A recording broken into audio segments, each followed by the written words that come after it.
I hope you guys are having a good day today. I am certainly having that. Of course, this announcement about AT&T merging with Discovery TV, this happened yesterday. Um, at least there are talks for it that are going to be conclusive. Um, I did read the Bloomberg article. I did try to do a couple of videos on it, but my video editor was not allowing me to put out anything. So this is the time when I talk about it. I know that Silla Do right now they're doing a stream with Mikey Sutton on this. It's a big shakeup in Hollywood, and you guys asked for it, so you're gonna get it. This is clean house. AT&T is cleaning house. It's cleaning house with Warner Media by putting people who have an experience in that. So David Zaslav is the guy from the Discovery side who will be heading operations with respect to the Warner Media Discovery merger. When that merges, the cooperational company that the head of that will be David Zaslav. So Jason Keeler will not be the head anymore. Whether he'll be working under David Zaslav, we don't know. We'll see. But what I do know, and what I can tell you guys is, a lot of people are saying there needs to be a change in administration for things to change. Well, here it is. This is the change in administration. The stakeholders, the AT&T investors had a meeting, a board meeting, and they decided on this yesterday. So this merger should happen this week if it hasn't happened today already. And yes, ladies and gentlemen, it is a new age. Now this works for AT&T. This works for Discovery. It really benefits both of them. And Warner Media, those executives who were not held accountable, and Sarnoff, and we're just hearing Mikey Sato talk about them, Walter Hamada, and also Toby Emmerich, they're going to definitely be without jobs. I don't know about Jason Keeler. He may still be working under David Zaslav and communicating with him. But those other guys look like their feet are out the door for sure. And some other senior execs. And this is fair play because a lot of senior execs in what was then known as HBO Max, which formed Warner Max, they got kicked out and lost their jobs when, and even one of the CNN execs, he was about to retire as well until he heard that David Zaslav was going to be there. And once he knew that and John Malone working in the background, he said, okay, I'm going to stay. And so these are the people. There was a big exodus from HBO Max actually because of that, and some people were fired. The key people actually who helped the Snyder Cut come into existence were fired. I remember the key people also who pushed and lobbied for the Joker movie to happen were fired. And again, under Toby Emmerich's regime, just time and time again, mess up after mess up. They ran down Warner Media. And AT&T could not arrest that situation because they didn't have the powers to really do that. But they had to account to their investors, and this is the move that they made. So now, guys, you can't say anything. There's going to be a clean house from top to bottom. DC fandom is going to look a lot different. Today is what? Today's May the 17th, isn't it?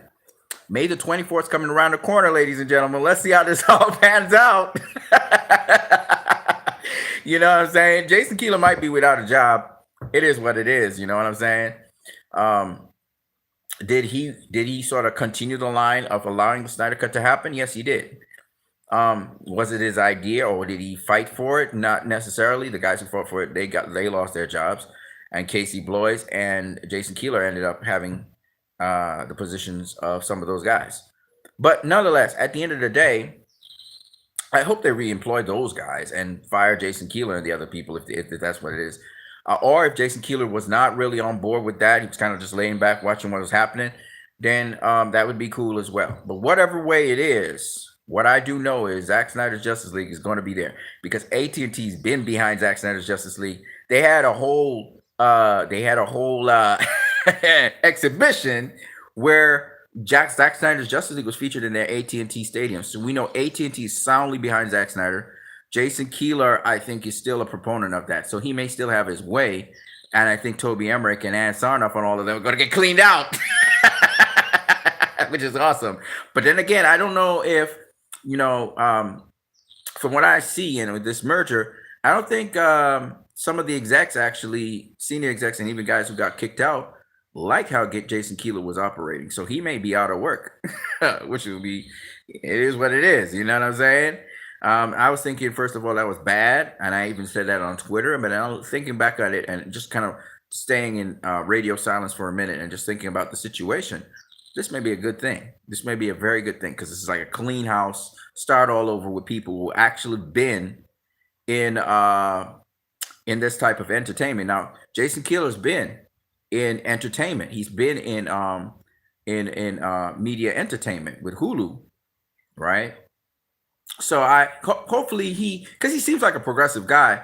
Hopefully he stays. But those are the people who've just been a pest. We look at how much sabotage happened with the Snyder Cut on HBO Max. If Jason Keeler was behind that, then he should get the boot. But if he wasn't behind it, and Toby Emmerich and those guys were running roughshod, because remember, Jason Keeler has to handle all of the properties, all of the Warner Media properties, CNN, all of these places, right? And he's overseeing and expecting the people, the executives under him who have expertise to do their job. But if he has to take it and fall with the rest of them, so be it. But I like Jason Keeler. I like how he is behaving. He did get radio silent on certain issues, which really didn't order well for us. But I thought he was on our side because he's hired by AT&T. He's like an AT&T man in there. Ann Sarnoff is not an AT&T man. She's Warner Brothers, Warner Media. So is Toby Emmerich. All of these people are Warner Media 20 years plus, executives. And I think that those guys need to get out of there. They're not making good decisions. And now I'm hearing from Mikey Sutton that Walter Hamada is looking for work too. So the whole establishment, it's going to be a freaking clean house from top to bottom, which would be great. And I hope they restore some of the guys who lost their work at HBO Max. Because David Zaslav, he brings results. If you're not bringing results, you're gonna get fired. Okay.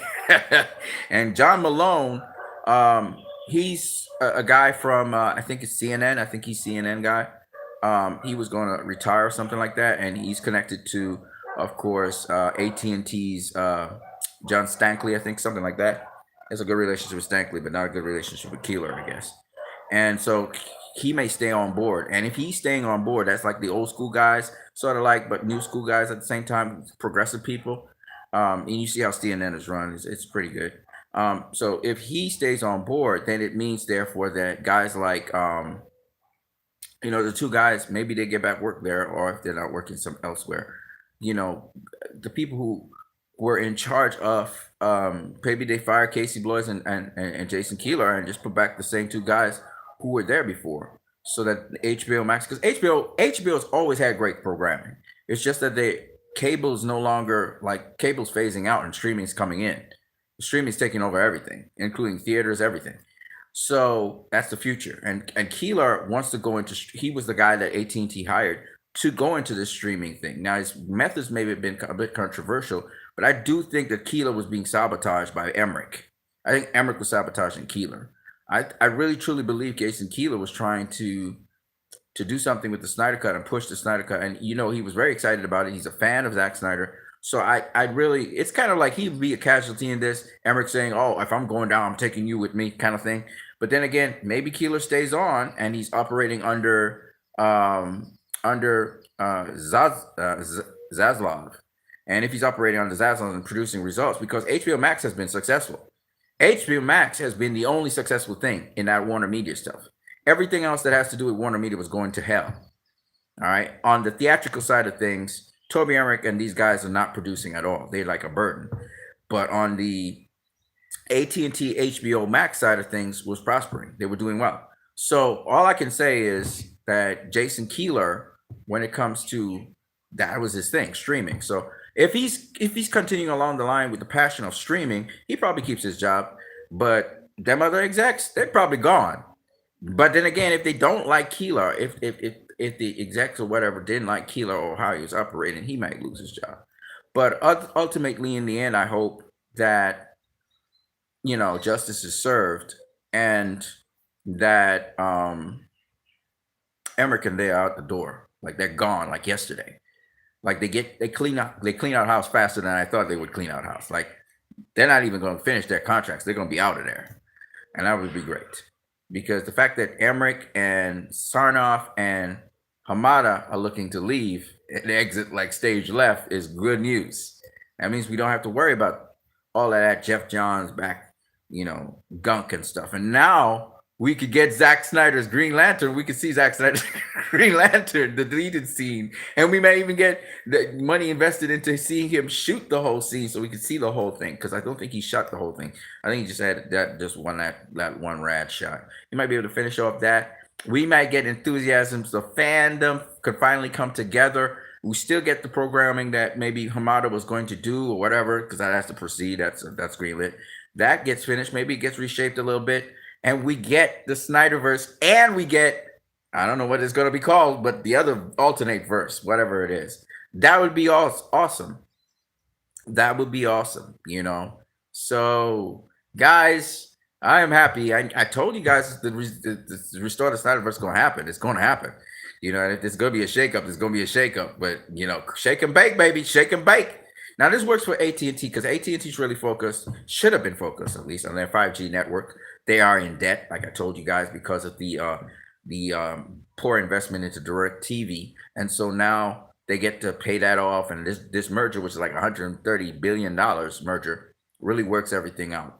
I wanted to also do another video on China Mobile and how incredible that is and how they're light years ahead of everybody when it comes to 5G networks, and how Migu Video is actually related to that. And that, what we were seeing with the 390 million views, those are legit views. That's literally because that's connected to, they have like over 100 million people who are using the 5G network, and they're the only service, Migu Video is the only service that offers 5G. So that's a whole long story, and seeing the Snyder Cut at 5G is really crazy. But I'm gonna talk to you guys a little bit later on this whole thing. So much I wanted to say, but my software editing software was not working properly. So I'm gonna get back to you guys though. I am Christ, I am disciple. I want to leave you guys with a little scripture. It goes like this: whatsoever you do, do with all your heart, your might, and your soul. That's it. I'm gonna catch you guys later. Restore the Snyderverse. We keep it moving, baby. We keep it moving.